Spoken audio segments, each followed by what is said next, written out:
Hi, welcome, and thanks for tuning in. Today's episode is all about farming and specifically how to find the right area for you to farm.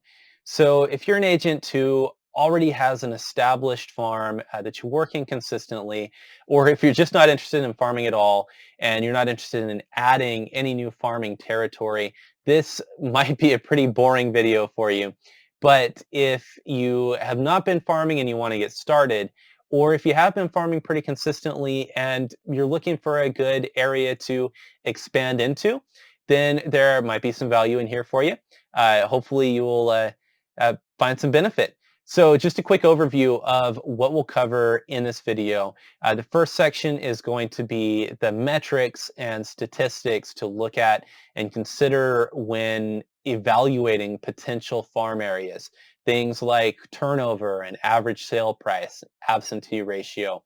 We'll just go a little bit into, in some cases, the definitions of these metrics and why they're important within your prospective farm.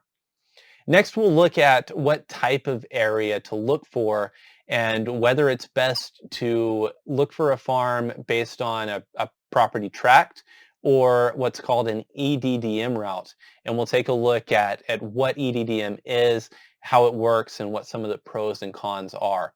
Then, to put it all together, we'll take a look at using a tool that we have called Fetch to find the farm area that really matches your goals and the criteria and geography that you're looking for. Let's get right to it.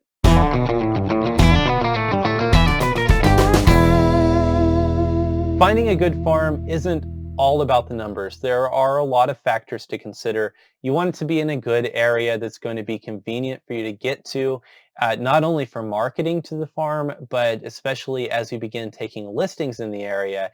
You want to make sure that you don't have to drive for hours and hours to get to your farm and get to your listings and your listing appointments. You want to make sure that you like the area, you like the inventory in the houses, and you can see yourself selling in there for a long time because farming is definitely a long-term play. It can take months or even over a year to really build the familiarity in your farm that you need to start seeing consistent business results. So you want to keep the starting and stopping and switching to an absolute minimum if you can. But a big part of that is also the metrics, the statistics. Numbers, like I said, aren't everything, but they do play an important role. So here are some of the numbers that you'll definitely want to look at when you're evaluating a farm. First, and most obviously, the number of homes. You want to make sure that it's going to be something manageable for the money and the time that you have budgeted, either for postage and or printing, or the time for door knocking and dropping flyers, any combination thereof. Don't bite off more than you can chew, and make sure you have enough homes that you're marketing to drive the kind of results that you need to see from your farm. Turnover is next up, and it's a super popular metric to consider when farming. For those not familiar, the basic definition of turnover is the number of sales within a tract or an area over 12 months divided by the number of properties in that area, which will give you a percentage that's referred to as the turnover rate. And usually when we look at turnover, what we're seeing is the 1-year turnover, the turnover for the past 12 months. And that can be deceiving. Sometimes an area has kind of a hot year, but usually it's a much slower listing market there. So you don't want to be carried away by a high turnover. And I'm in fact pretty distrustful of any turnover higher than 8 or 9%. It could be legit, but oftentimes it's not a good indication of what the farm is going to be doing consistently year after year, which if you're going to be farming in the long term is important. 5-year turnover is a better indicator of the consistent performance of the farm, while bearing in mind that past performance is by no means a guarantee of what's going to happen, but it's a good way to get a feel for how active that area has been on a consistent basis in more than just the past year. So I like to use 5-year turnover when possible, when really evaluating a farm and considering making a big commitment like farming in that area. Average sale price is another number that you will definitely want to be looking at. It's pretty obvious how that's going to affect uh, the mathematical considerations, so to speak, when you're looking at a farm, because that's the basis for how much you would be able to make per listing and how you would budget your marketing. You'd also want to pay attention to not going too much into luxury unless you're prepared for some of the difficulties of the super high-end market. Even though having some multi-million dollar listings seems very appealing, obviously they have some unique challenges. It's generally much more expensive to market those properties, and the amount of time on the market tends to be much higher than sort of the bread and butter, the 400 to 1.2 range, for instance. The last one that we'll look at is occupancy ratio. And that's important, especially if you're not using mail as your primary way of addressing the farm. And by mail, I mean either first class or bulk mail and not EDDM. Because things like door knocking, dropping flyers, and EDDM will not reach the absentee owners. So whatever that percentage is, if you're relying heavily on those methods, is the percentage of potential customers that you will be potentially missing out on because you don't have a good way to market to them. I know I've mentioned EDDM a couple times on this one. You might be wondering what is EDDM, and that's actually a big topic in our next section here.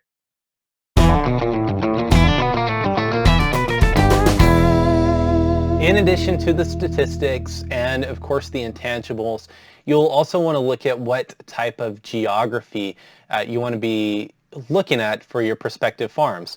And what I mean by that is will you be going for a tract or an EDDM route? And some of you may be familiar with EDDM, some of you may not. EDDM stands for Every Door Direct Marketing, and it's the cheapest form of postage available from USPS, but with that it comes with some potential drawbacks. You definitely save a lot on the postage, but there's no personalization. You don't put the owner name or tenant name on the actual marketing piece. It'll read postal customer. And most of the advertisements and political ads that you receive in the mail are EDDM. And not only is it not customizable, personalizable, but the basic concept and why it's so inexpensive is that one piece is going to everyone on that postal route. So you choose a route that has been designated by USPS, and within EDDM, there is no deviation from that route. No one is excluded, and no one outside the area is included. This is super important if there are a lot of absentees in the area, because absentees, unless they also happen to live in the tract in addition to absentee owning a home there, will not be receiving the mail pieces that you send out in this way. So I bring it up in the geography section because you can choose one of those predetermined USPS routes as the actual parameters for your farm. You can just pull a list of all the homes on that route and mark it to that. And it has the benefit of making EDDM possible, practicable.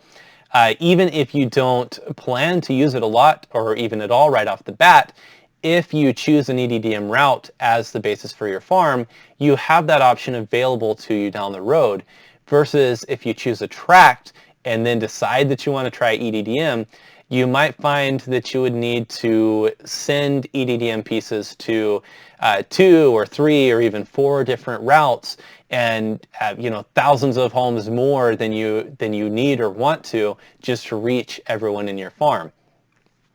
There are definitely some drawbacks to even not only using EDDM, but drawbacks to choosing an EDDM route as the basis for your farm. EDDM, even within those routes, might not be the best way to get your mail out if there are a lot of apartments or units or absentees in the area, because every apartment unit on an EDDM route gets a copy. If there are multi-units, fourplexes, 15 units, every unit in there also gets a copy. And obviously those tenants don't have a property to list even if they do decide to move. Another drawback of using that area as your basis is they sometimes are geographically cohesive and sometimes they just are not. You'll see some EDDM routes where a little bit of it's over here and a little bit of it's all the way across town. And if you plan to do a lot of in-person farming, it's going to make it that much more difficult. So one other thing to consider when looking at what type of geography you want to look at. And as we'll see in the next section, you can definitely explore different prospective farms without investing a whole lot of time or making a big commitment to any of them. So don't pull your hair out trying to think of which one should I even look for. You can see what's out there in all these different scenarios and really make an educated decision with some of the tools that are available to you.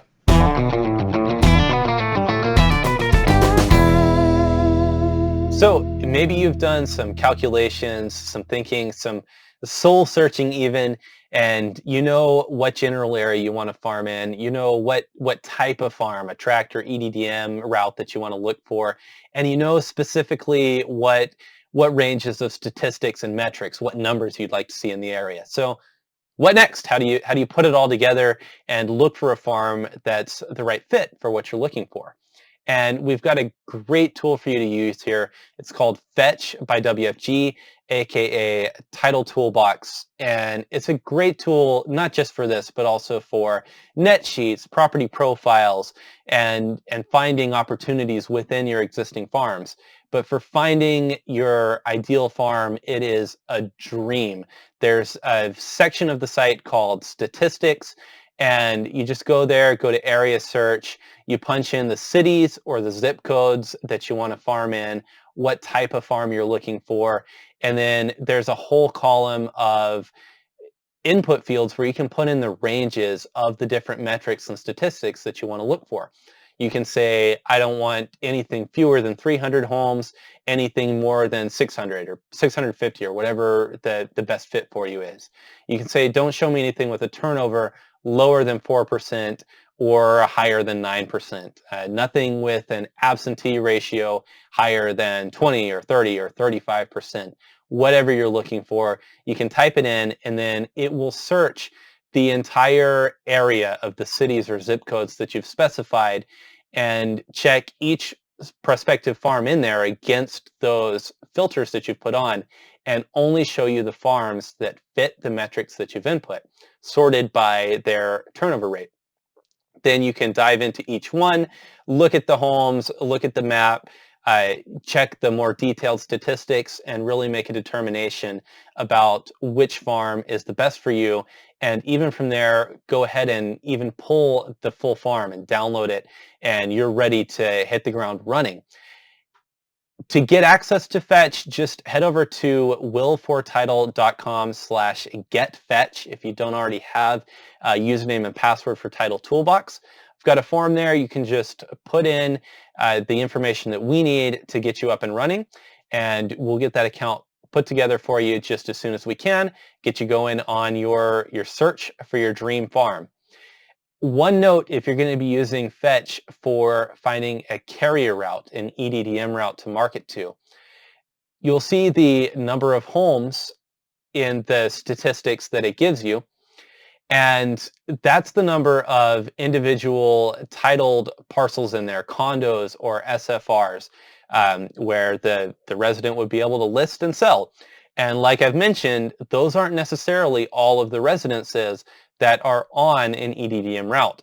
And some of them have large apartment complexes, which means if you're planning to use EDDM and you go to one of these routes with a lot of apartments, you could be spending the printing and postage to market to even 1,000 addresses while you're only trying to reach 200 or 250 houses or condos. So to make sure that's not the case, you can go to eddm.usps.com and type in the zip code where the prospective farm is, and then you'll be able to pull up a table of all the different names of the farms within EDDM. Usually they're just an alphanumeric code. Pick the one that you're looking at, and it'll show you highlighted on the map exactly where the streets are in that route. So you can also tell if it's geographically cohesive or if it's sort of spread all over the place, like I mentioned in the last segment. And it'll also show how many residential delivery addresses there are. Compare that to the number of homes in fetch. And if it's a lot higher, that's an added expense if you're marketing for listings. Those are people who won't be able to list, in addition to the absentee owners, people who won't be able to list who will be getting your marketing. So something to bear in mind when you are searching for these EDDM routes.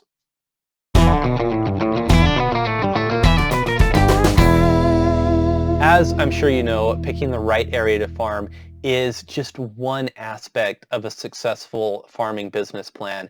It's part of getting started, but there's a lot more that goes into a farming effort that's going to be useful and productive to you and bear dividends within your business.